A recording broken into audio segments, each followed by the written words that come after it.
देखिए, आज हम पढ़ेंगे पादप पोषण का परिचय के बारे में। तो कहते हैं सभी जीवित प्राणियों को ऊर्जा और शारीरिक वृद्धि के लिए भोजन की आवश्यकता होती है।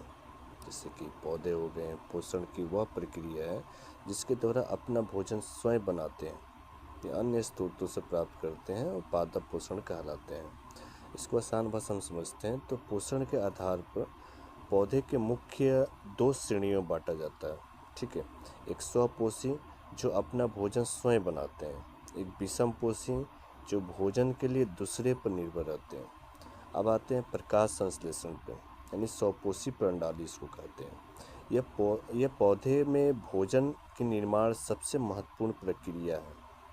तो इसको मुख्य घटक की तरह समझते हैं तो सूर्य का प्रकाश यानी क्लोरोफिल, कार्बन डाइऑक्साइड, CO2 और H2O के निर्माण के अकॉर्डिंग इसका प्रकाश संश्लेषण शुरू होता है। ठीक है, अब आते इस प्रक्रिया को समझते कैसे हैं।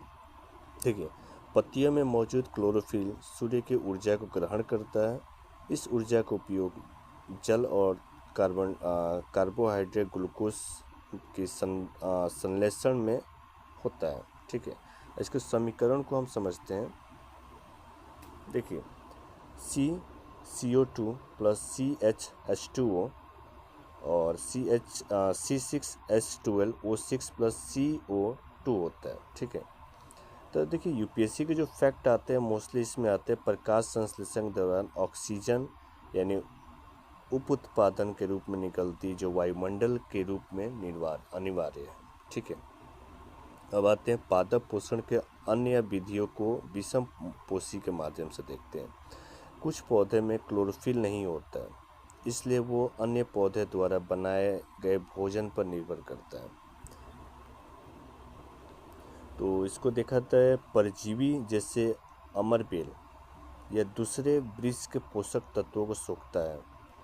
कीटभक्षी जो होते हैं, घटपड़ी जो होते हैं और विनस फ्लाई ट्रैप होते हैं। और इसका जो ट्रिक होता है ना, ये पौधे ऐसी मिट्टी में उगते हैं जहाँ नाइट्रोजन की कमी होती है। नाइट्रोजन की पूर्ति के लिए कीटों का भक्षण करते हैं।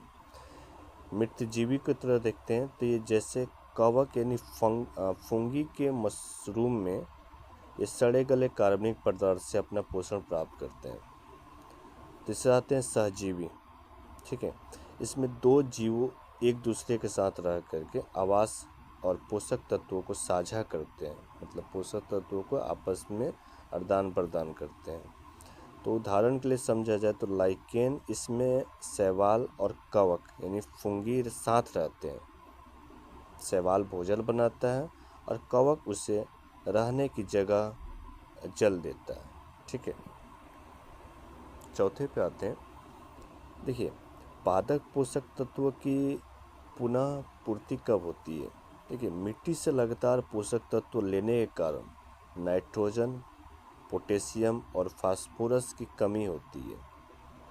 अब देखा जाए तो राइजोबियम बैक्टीरिया ये फलीदार पौधे जैसे दालों में के जड़ों में रहते हैं। यहाँ वायुमंडल नाइट्रोजन के घुलनशील रूप बदल करके मिट्टी में मिला देता है, जैसे कि पौधे आसानी से ग्रहण कर सकते हैं। यह सजीवता का सबसे अच्छा उदाहरण कहा जाता है। ठीक है, और देखिए जो समरी आ सकती है यूपीएससी के अकॉर्डिंग, तो इसमें आएंगे पर्णरंध्र यानी पत्तियों के सतह पे छोटे छोटे छेद होते हैं जिनसे गैसों का आदान प्रदान किया जाता है। या जैलाइम आ गया, यह जल और खनिजों का परिवहन करता है। फोलेम पत्तियों द्वारा तैयार भोजन के पौधे को अन्य भागों में पहुंचाता है। कार्बोहाइड्रेट का भंडारण को देखा जाए तो यह पौधे भोजन को स्टार्च मंड के रूप में संचित करते हैं।